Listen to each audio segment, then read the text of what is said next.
ओम श्री सीतारामचंद्राभ्यां नमः।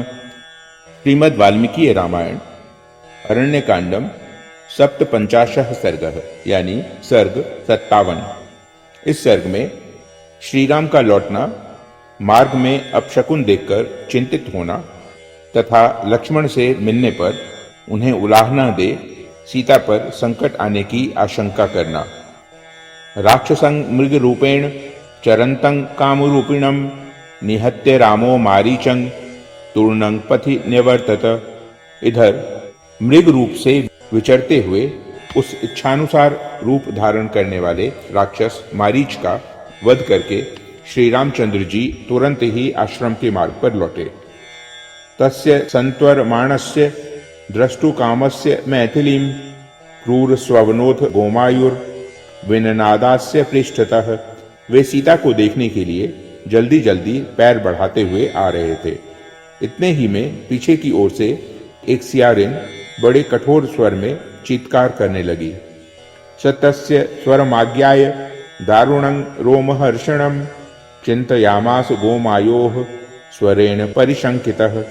गीदड़ी के उस स्वर से श्री रामचंद्र जी के मन में कुछ शंका हुई। उसका स्वर बड़ा ही भयंकर तथा रोंगटे खड़े कर देने वाला था। उसका अनुभव करके वे बड़ी चिंता में पड़ गए। अशुभं बत मन्येहं गोमायुर्वाश्यते यथा स्वस्ति स्यादपि वैदेह्या राक्षसैर भक्षणं विना। वे मन ही मन कहने लगे, यह सियारिन जैसी बोली बोल रही है, इससे तो मुझे मालूम हो रहा है कि कोई अशुभ घटना घटित हो गई। क्या विदेह नंदिनी सीता कुशल से होंगी? उन्हें राक्षस तो नहीं खा गए? मारीचेन तु विज्ञाय स्वरमालक्ष्य मामकं विकृष्टं मृग रूपेण लक्ष्मणः शृणुयाद यदि। मृग रूपी मारीच ने जानबूझकर मेरे स्वर का अनुसरण करते हुए जो आर्त पुकार की थी, वह इसलिए कि शायद इसे लक्ष्मण सुन सकें। स सौमित्रिः स्वरं श्रुत्वा तां च हित्वाथ मैथिलीं तयैव प्रहितः क्षिप्रं मत सकाशमिहैष्यति। सुमित्रा नंदन लक्ष्मण वह स्वर सुनते ही सीता के ही भेजने पर उसे अकेली छोड़कर तुरंत मेरे पास यहाँ पहुँचने के लिए चल देंगे।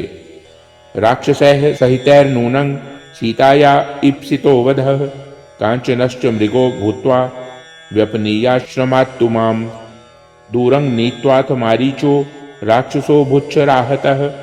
हा लक्ष्मण हतोस्मीति यद्वाक्यं व्यजहारः। राक्षस लोग तो सबके सब मिलकर सीता का वध अवश्य कर देना चाहते हैं। इसी उद्देश्य से यह मारीच राक्षस सोने का मृग बनकर मुझे आश्रम से दूर हटा ले आया था और मेरे बाणों से आहत होने पर जो उसने आर्तनाद करते हुए कहा था कि हा लक्ष्मण, मैं मारा गया, इसमें भी उसका वही उद्देश्य छिपा था। अपि स्वस्ति भवेद द्वाभ्यां रहिताभ्यां मया वने जनस्थान निमित्तं हि कृतवैरोस्मि राक्षसैः। वन में हम दोनों भाइयों के आश्रम से अलग हो जाने पर क्या सीता सकुशल वहां रह सकेंगी? जनस्थान में जो राक्षसों का संहार हुआ है, उसके कारण सारे राक्षस मुझसे वैर बांधे ही हुए हैं। निमित्तानि च घोराणि दृश्यन्तेद्य बहूनि च इत्येवं चिन्तयन् रामः श्रुत्वा गोमायुनिः स्वनं निवर्तमानस्त्वरितो जगामाश्रममात्मवान्। आज बहुत से भयंकर अपशकुन भी दिखाई देते हैं। सियारिन की बोली सुनकर इस प्रकार चिंता करते हुए मन को वश में रखने वाले श्री राम तुरंत लौटकर आश्रम की ओर चले। आत्मनश्चापनयनं मृग रूपेण रक्षसा आजगाम जनस्थानं राघवः परिशंकितः। मृग रूपधारी राक्षस के द्वारा अपने को आश्रम से दूर हटाने की घटना पर विचार करके श्री रघुनाथ जी शंकित हृदय से जनस्थान को आए। तंग दीन मानसं दीन मासे दुर्मृग पक्षिणः सव्यं कृत्वा महात्मानं घोरांश्च ससृजुः स्वरान्। उनका मन बहुत दुखी था, वे दीन हो रहे थे। उसी अवस्था में वन के मृग और पक्षी उन्हें बाएं रखते हुए वहां आए और भयंकर स्वर में अपनी बोली बोलने लगे। तानि दृष्ट्वा निमित्तानि महाघोराणि राघवः निवर्ततात त्वरितो जवेनाश्रममात्मनः। उन महाभयंकर अपशकुनों को देखकर श्री रामचंद्र जी तुरंत ही बड़े वेग से अपने आश्रम की ओर लौटे। ततो लक्ष्मण मायांतं ददर्श विगत प्रभम ततो विदुरे रामेण समीयाय स लक्ष्मणः। इतने ही में उन्हें लक्ष्मण आते दिखाई दिए। उनकी कांति फीकी पड़ गई थी। थोड़ी ही देर में निकट आकर लक्ष्मण श्री रामचंद्र जी से मिले। विषन्नः सन विषन्नेन दुःखितो दुःखभागिना स जगर हेथ तं भ्राता दृष्ट्वा लक्ष्मण मागतम विहाय सीतांग विजने वने राक्षस सेविते। दुख और विषाद में डूबे हुए लक्ष्मण ने दुखी और विषादग्रस्त श्री रामचंद्र जी से भेंट की। उस समय राक्षसों से सेवित निर्जन वन में सीता को अकेली छोड़कर आए हुए लक्ष्मण को देख भाई श्री राम ने उनकी निंदा की। गृहीत्वा च करं सव्यं लक्ष्मणं रघुनंदनः उवाच मधुरोदर्क मिदं परुषमार्तवत्। लक्ष्मण का बायां हाथ पकड़कर रघुनंदन आर्त से हो गए और पहले कठोर तथा अंत में मधुर वाणी द्वारा इस प्रकार बोले। अहो लक्ष्मण गर्ह्यं ते कृतं यत् त्वं विहायताम सीता मिहा गतः सौम्य कच्चित स्वस्ति भवेदिति। अहो सौम्य लक्ष्मण, यह तुमने बहुत बुरा किया जो सीता को अकेली छोड़कर यहाँ चले आए। क्या वहां सीता सकुशल होगी? न मेस्ति संशयो वीर सर्वथा जनकात्मजा विनष्टा भक्षिता वापि राक्षसैर्वनचारिभिः। वीर, मुझे इस बात में संदेह नहीं है कि वन में विचरने वाले राक्षसों ने जनक कुमारी सीता को या तो सर्वथा नष्ट कर दिया होगा या वे उन्हें खा गए होंगे। अशुभान्येव भूयिष्ठं यथा प्रादुर्भवन्ति मे अपि लक्ष्मण सीतायाः सामग्रयं प्राप्तुयामहे जीवन्त्याः पुरुष व्याघ्र सुताया जनकस्य वै। क्योंकि मेरे आसपास बहुत से अपशकुन हो रहे हैं।